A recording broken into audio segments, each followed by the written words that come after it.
अभिवादन अभिनंदन के साथ स्वागत है आप सभी दर्शकों का।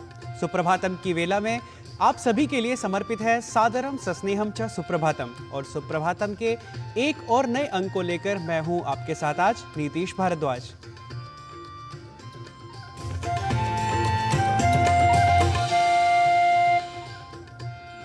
प्रभा से सजी प्रभात की वेला में हम आप सभी के लिए लेकर आते हैं अपने चिर परिचित कार्यक्रम सुप्रभातम को।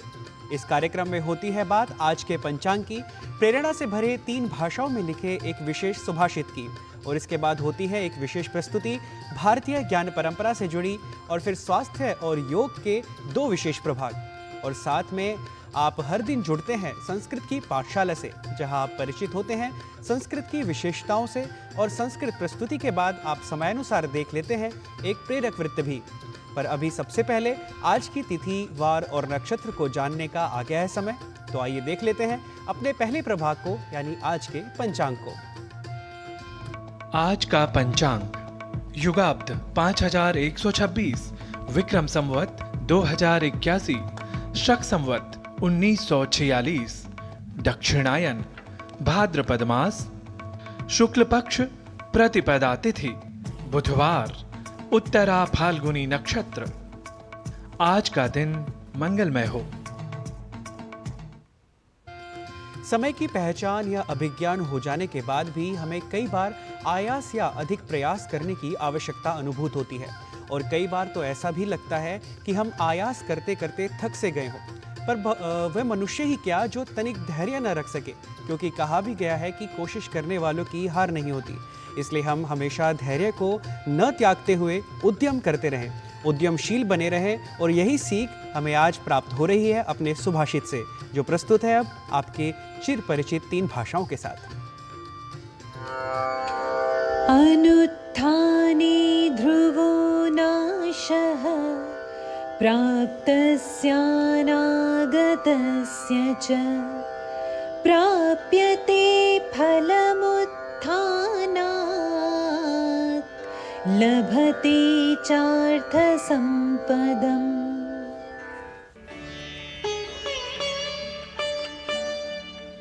उद्यमशीलता के अभाव में प्राप्त एवं प्राप्तव्य दोनों का ही नाश निश्चित है। उद्यम करने से ही वांछित फल प्राप्त होता है और उसी से आर्थिक संपन्नता मिलती है। अतः प्राणी को सदैव उद्यमशील रहना चाहिए। Without endeavor, both the obtained and that which is obtained are certain to be destroyed. Desired results and economic prosperity can be achieved only through enterprise. Therefore, one should always be enterprising. और अब समय है भारतीय ज्ञान परंपरा प्रभाग का। मित्रों, हम जानते हैं कि वेदों के सम्यक ज्ञानार्थ वेदांगों का अध्ययन अत्यंत आवश्यक माना गया है, और सभी वेदांगों की अपनी अपनी विशेषता होती है। आज के भारतीय ज्ञान परंपरा प्रभाग में हम जानेंगे कि छंद वेदांग क्या है और इसकी क्या विशेषता है। साथ ही जानते हैं कि कौन है इस वेदांग के आचार्य जिन्होंने छंद शास्त्र का प्रतिपादन किया।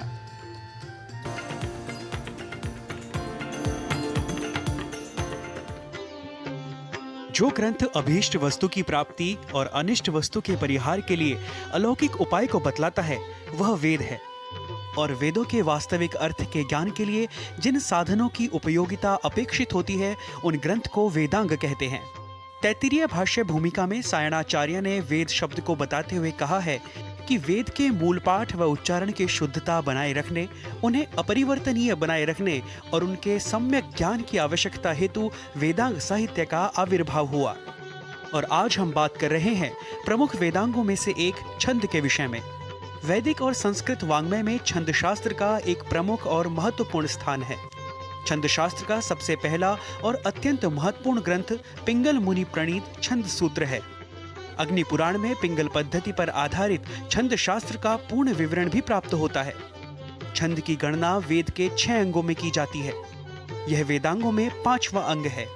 छंद शास्त्र को वेद का चरण कहा गया है। छंदा पादौ तु वेदस्य।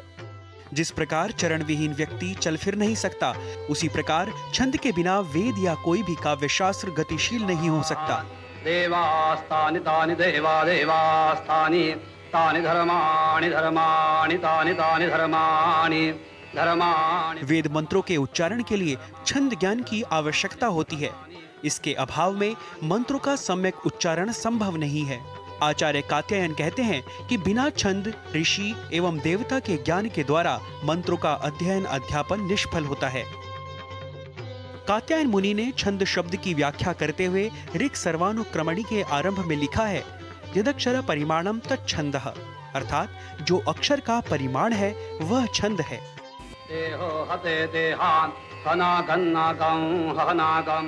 वेद मंत्रों की विशुद्धता और उनकी लयबद्ध गति के ज्ञानार्थ छंद शास्त्र का अध्ययन किया जाता है, क्योंकि वेद मंत्र छंदोबद्ध होते हैं। वेद मंत्रों के साथ छंदोच्चारण का घनिष्ठ संबंध होता है। जिस वाणी को सुनते ही मन आह्लादित हो जाता है, वह छंदमयी वाणी ही वेद है। पूर्वे साध्या साध्या पूर्वे पूर्वे साध्या। और कहा भी गया है, छंदयति आह्लादयति छंद्यन्ते अनेन वा छंदः। वर्णों के न्यूनाधिक्य से वैदिक छंदों के अनेक भेद और उपभेद होते हैं। प्रधान वैदिक छंद और उनकी वर्ण संख्या की बात करें तो गायत्री छंद में 24 वर्ण, उष्णिक छंद में 28 वर्ण, अनुष्टुप छंद में 32 वर्ण, बृहति छंद में 36 वर्ण, पंक्ति छंद में 40 वर्ण, त्रिष्टुप छंद में 44 वर्ण, जगती छंद में 48 वर्ण और अति जगती छंद में 52 वर्ण होते हैं। बात करें यदि छंद शास्त्र विषयक प्राचीनतम उपलब्ध ग्रंथ की, तो इससे संबद्ध प्राचीनतम ग्रंथ ऋक् प्रातिशाख्य है। इस ग्रंथ के अंतिम भाग में वैदिक छंदों का विवेचन दिया गया है। आचार्य पिंगल का छंद शास्त्र वेदांत का सर्वाधिक प्राचीन, प्रौढ़ एवं सर्वांगपूर्ण ग्रंथ है। छंद शास्त्र न केवल वैदिक छंदों के प्रतिपादन की दृष्टि से उपयोगी है, अपितु लौकिक छंदों पर प्रथम प्रकाश डालने वाला आदि ग्रंथ भी यही है। Nitish Bharadwaj, GD news.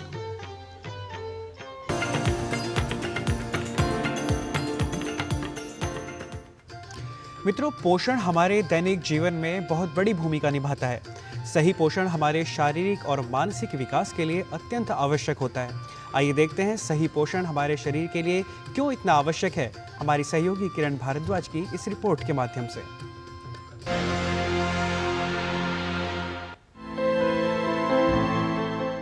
सही पोषण से कई स्वास्थ्य लाभ होते हैं और ये मानसिक व शारीरिक रूप से मजबूत बनाता है। सही पोषण महत्वपूर्ण है, इसलिए इसे जीवन जीने का तरीका बनाना चाहिए। शरीर में सही वजन से कई स्वास्थ्य समस्याएं दूर हो सकती हैं और इसमें सहायता करता है सही आहार।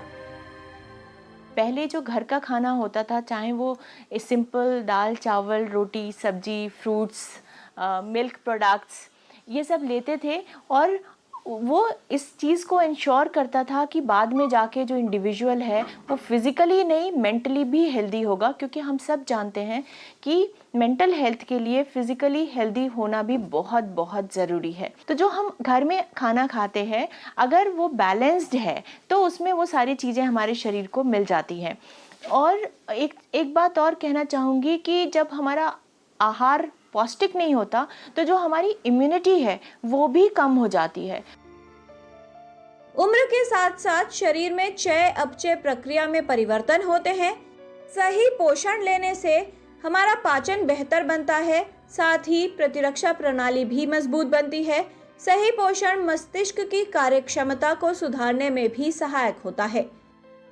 बचपन है वो एक ऐसी अवस्था है जहाँ पर उनको अगर सही पोषण दिया जाएगा और उनको इस बारे में जानकारी भी दी जाएगी कि इसकी वजह से उनका आने वाला कल सुनहरा होगा, क्योंकि जब अगर वो फिज़िकली फ़िट होंगे मेंटली फ़िट होंगे तो उनकी प्रोडक्टिविटी ज़्यादा होगी, वो स्कूल में उनकी परफॉर्मेंस बहुत अच्छी होगी, तो धीरे धीरे वो उनके लाइफस्टाइल का हिस्सा बन जाएगा और आने वाले वक्त में वो महसूस करेंगे कि फ़िज़िकल एक्टिविटी करके और संतुलित आहार लेकर वो बहुत अच्छा परफॉर्म कर पा रहे हैं। अपने आहार में पोषण पर विशेष ध्यान दें। ऐसे भोजन का चयन करें जो आपके लिए सहायक हो। आहार में ऐसे तत्व होने चाहिए जिनसे सही मात्रा में पूर्ण पोषण आपको मिल सके। किरण भारद्वाज, डीडी न्यूज।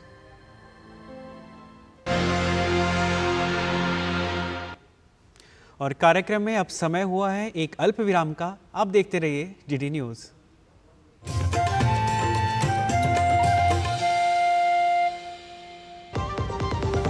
इसी जान जो है सारे घर की दुलारी, उसकी सुरक्षा और स्वास्थ्य है हम सबकी जिम्मेदारी। 5 साल से कम उम्र के बच्चों को दस्त से बचाने के लिए तैयार है परिवार। रक्षा, रोकथाम और उपचार। रक्षा के लिए 6 महीने तक बच्चे को सिर्फ माँ का दूध पिलाएं। रोकथाम मतलब साफ घर, साफ टॉयलेट और साफ बर्तन, और खाना बनाने से पहले और शौच या मल साफ करने के बाद हाथ अच्छे से धोएं। उपचार के लिए जब बच्चे को दस्त लगे तो उसे तुरंत ORS का घोल पिलाएं और 2 हफ्ते तक जिंक की गोली दें। दस्त होते ही अपने नजदीकी स्वास्थ्य केंद्र से जल्द संपर्क करें। ORS और जिंक की गोलियां स्वास्थ्य केंद्र पर निशुल्क उपलब्ध हैं। जब बच्चे स्वस्थ रहेंगे तो हंसते मुस्कुराते रहेंगे। याद रहे, दस्त के विरुद्ध तैयार है परिवार। रक्षा, रोकथाम और उपचार।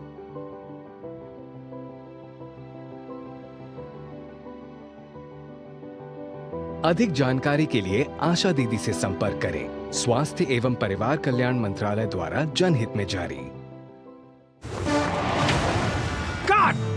सुरक्षा की गारंटी हर चीज में जरूरी है, चाहे वो मुश्किल स्टंट हो या अच्छी फसल। इसलिए ले आइए IIL के ट्रैक्टर ब्रांड का शिनबार, जो देता है सुंडी और ट्रिप से सुरक्षा की गारंटी। बात जब पीढ़ियों के लिए बनने वाले घर की हो तो जिम्मेदारी बड़ी हो जाती है। गैलेंट समझता है ये जिम्मेदारी। अब MM रिब्स के साथ गैलेंट एडवांस TMT रीबार, निर्माण का रियल हीरो।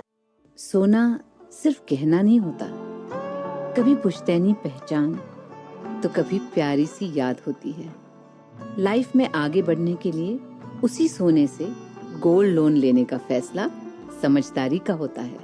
मुथूट फाइनेंस ये बात समझते हैं, इसीलिए वो ईमानदारी, सच्चाई और आपके विश्वास को सबसे बढ़कर मानते हैं। मुथूट फाइनेंस, सदियों का भरोसा हमेशा के लिए।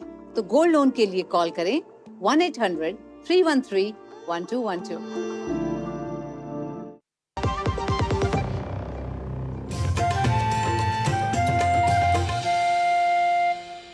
कार्यक्रम में फिर से आप सभी का स्वागत है। स्वास्थ्य प्रभाग के बाद अब समय है योग प्रभाग का। सही पाचन के लिए जिगर का स्वास्थ्य महत्वपूर्ण है। जिगर में वसा एकत्रित होना स्वास्थ्य समस्याओं का कारण बन सकता है। कौन सी यौगिक क्रियाएं इसमें लाभकारी, फैटी लीवर में उपयोगी है, आइए समझते हैं। आज मैं बड़े ही कॉमन लिवर डिसऑर्डर के बारे में जानकारी देने आया हूं, जिसे हम फैटी लीवर के नाम से जानते हैं। फैटी लीवर एक ऐसी समस्या है जिसे लीवर के आसपास फैट जमा हो जाता है। चलिए जानते हैं योग आसन जो फैटी लीवर के लिए काफ़ी हेल्पफुल हैं। सबसे पहला आसन जो मैं बताना चाहूँगा वो है पश्चिमोत्तानासन। तो पश्चिमोत्तानासन के लिए दोनों पैरों को पहले स्ट्रेच कर दीजिए सीधा। दोनों पैरों को स्ट्रेच करने के बाद हाथों को ऊपर लेते हुए धीरे धीरे अपनी टोज की तरफ बढ़ना है। आप जितना जा सकते हैं उतना धीरे धीरे ऊपर आकर आप रिलीज कर सकते हैं। ये एक पोस्चर है जो आपके लीवर और पैनक्रियाज में अच्छे से ब्लड सर्कुलेशन बढ़ाता है और लीवर को मसाज करने में एक काफ़ी अच्छा पोस्चर माना गया है। चलिए जानते हैं एक और पोस्चर जिसे हम अर्धमसेंद्र आसन के नाम से जानते हैं। अर्धमसेंद्र आसन एक ट्विस्टिंग पोस्चर है। तो इसको एक पैर बाहर रखते हुए आपको अच्छे से स्पाइन में ट्विस्ट करना है। आपका अपोजिट हैंड ऊपर जाएगा एंड आप ट्विस्ट करते हुए पीछे की तरफ देखेंगे। धीरे धीरे यहाँ पे आपको 3 से 5 काउंट्स होल्ड करने हैं।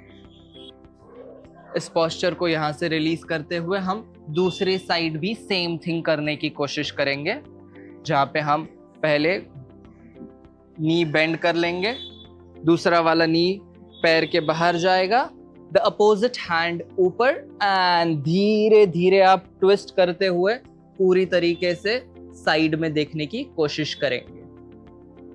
इसे हम कहते हैं अर्धमसेंद्र आसन। धीरे धीरे आपको रिलीज करके पैरों को बिल्कुल रिलैक्स कर देना है। आइए जानते हैं कुछ प्रैक्टिकल टिप्स हमारी परम पूज्य हंसा जी योगेंद्र से। नमस्कार। फैटी लीवर आजकल काफ़ी आम बात हो गई है। आजकल की हमारी जीवन शैली ऐसी हो गई है कि बैठे बैठे हम ज़्यादा काम करते हैं। लीवर को स्टिमुलेट करने की ज़रूरत है और उसके लिए ज़रूरी है करेला। करेला रेगुलरली खाएं, जब भी सीज़न हो तब तो खाएं, और जब सीज़न ना हो तो कड़वे नीम के पत्ते वो उसका जूस बना के ले लें या उसको काली मिर्ची के साथ चबा लें, लेकिन ये पेट में रेगुलर जाना ही चाहिए। दूसरा ज़रूरी है कि हम एक्टिव रहें, थोड़ा चलते फिरते रहें। खाने में पित्त बढ़े ऐसी चीज़ें ना खाएं, जैसे अल्कोहल है और बहुत ही ज़्यादा तीखा, बहुत ही ज़्यादा नमकीन, बहुत ही ज़्यादा मीठा, तला हुआ, ये सब चीज़ें ना खाएं। आजकल जो पैकेट में चीज़ें मिलती है, पैकेट खोला खाया, बॉटल खोली पिया, ये तो बिल्कुल ही बंद कर देना चाहिए। इससे लिवर हेल्दी रहेगा। और चलना, थोड़ा धूप में बैठना, ये सब तो फ़ायदा करेगा ही। तो कोशिश जारी रहे, लिवर को हेल्दी रखना ही चाहिए। नमस्कार। और अब समय है संस्कृत के शिक्षण का, और इसके लिए आप सभी संस्कृतानुरागियों के लिए होती है विशेष प्रस्तुति संस्कृत पाठशाला की, जहां इन दिनों आप सीख रहे हैं संख्याओं के पूर्णार्थक स्वरूप के बारे में। तो आइए इसके लिए चलते हैं हमारे सहयोगी नारायण दत्त मिश्र के पास।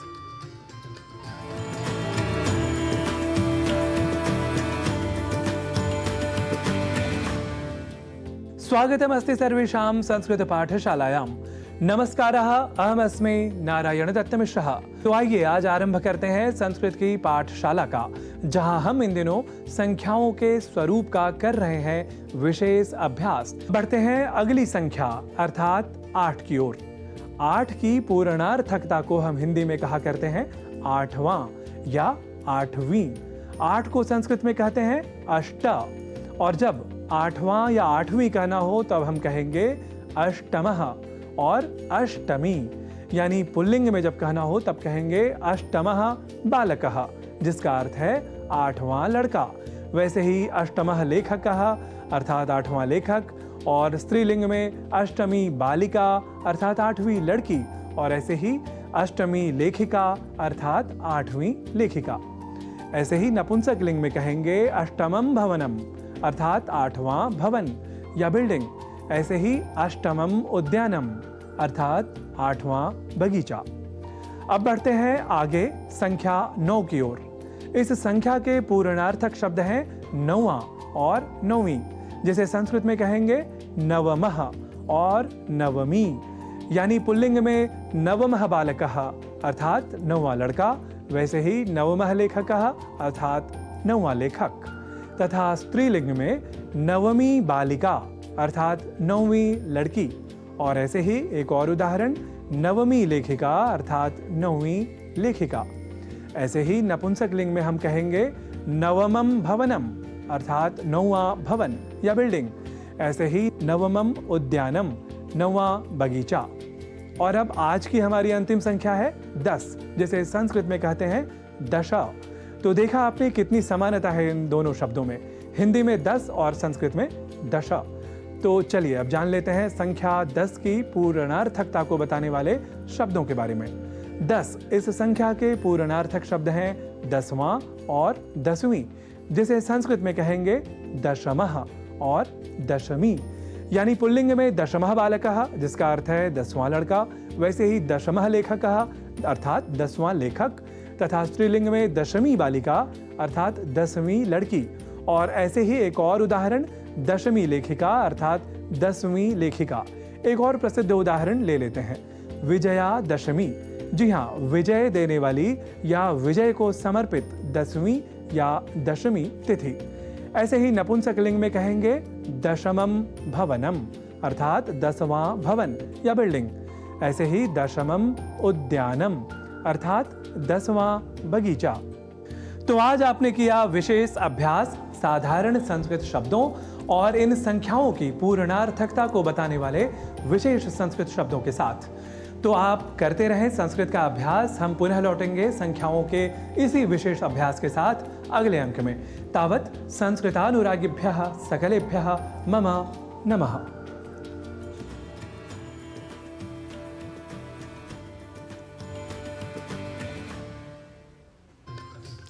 जिनके सपनों का रंग अलग है, जो अपनी दुनिया की आंखों से इस दुनिया को देखते हैं और अपनी राह खुद बनाकर उसे सफल बनाते हैं। ऐसी ही एक प्रेरक व्यक्तित्व दृष्टिबाधित दिव्यांग राहुल वाघेला की कहानी जानते हैं इस वृत्त के माध्यम से।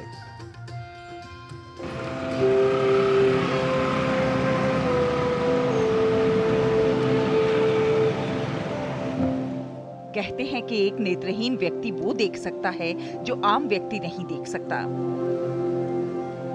अपनी खास दृष्टि से सृष्टि में रंग भरते हैं और अपने जीवन से दूसरों को प्रेरित करते हैं अहमदाबाद के रहने वाले राहुल वाघेला। राहुल की उम्र भले ही 17 वर्ष की हो, लेकिन सोच और हौसले किसी गंभीर और संवेदनशील व्यक्ति से कम नहीं। मेरे को चेस गेम बहुत पसंद है और मैं 8 साल से चेस गेम खेल रहा हूँ। मैं पहले तो खेल महाकुंभ की टूर्नामेंट खेलता था नॉर्मली, और इधर मैं 9वीं स्टैंडर्ड में मैंने अंजन मंडल में एडमिशन लिया।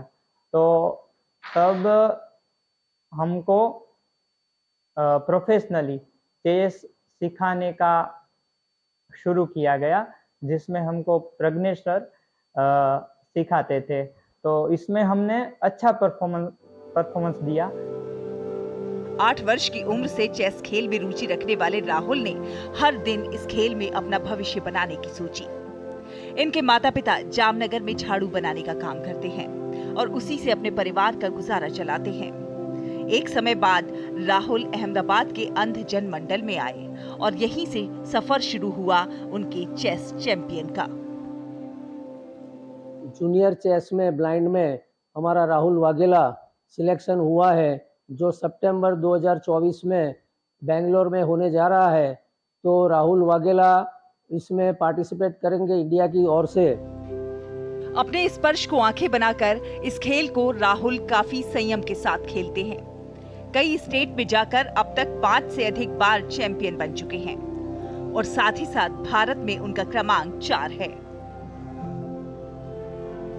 राहुल अब वर्ल्ड जूनियर चेस चैंपियनशिप में भारत का प्रतिनिधित्व करेंगे। 1 साल से सिखा रहा हूँ राहुल को, और काफ़ी अच्छे यहाँ पे बच्चे हैं। राहुल की बात करूँ तो उसमें काफ़ी अच्छा पोटेंशियल है कि वो आगे बढ़ पाए, और वर्ल्ड जूनियर में वो खेल रहा है बेंगलोर में। साथ ही साथ उसके अचीवमेंट्स की बात करूँ तो वो स्टेट चैम्पियनशिप जीता है बैक टू बैक, और उसमें ग्रास्पिंग पावर काफ़ी अच्छा है और पेशेंस है, जिससे वो आगे बढ़ पाएगा। और ये हमारे लिए प्राउड मोमेंट है कि वो रिप्रेजेंट कर रहा है इंडिया को। आपको दिखाते हैं कि राहुल चेस कैसे खेलते हैं और कैसे चुनौतीपूर्ण माहौल में खुद को तैयार करते हैं।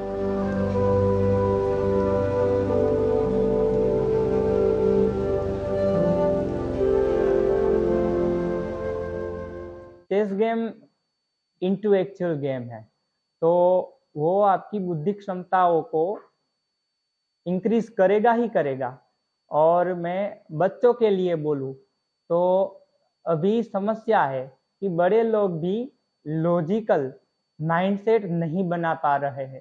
तो इस समय में बच्चों को जो चेस का ट्रेनिंग दिया जाए तो वो लॉजिकल माइंडसेट के साथ आगे बढ़े और अपने लाइफ के डिसीजनों में उसका सही तरह से उपयोग करके अपने फायदे का काम अच्छी तरह से करे।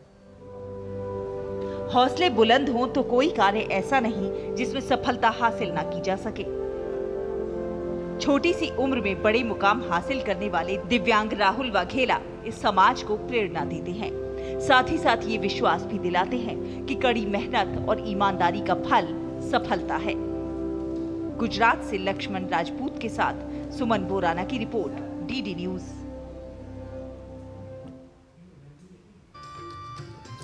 तो आज के सुप्रभातम के अंक में इतना ही। कल पुनः उपस्थित होंगे भारतीय ज्ञान की कुछ विशेष झलकियों के साथ।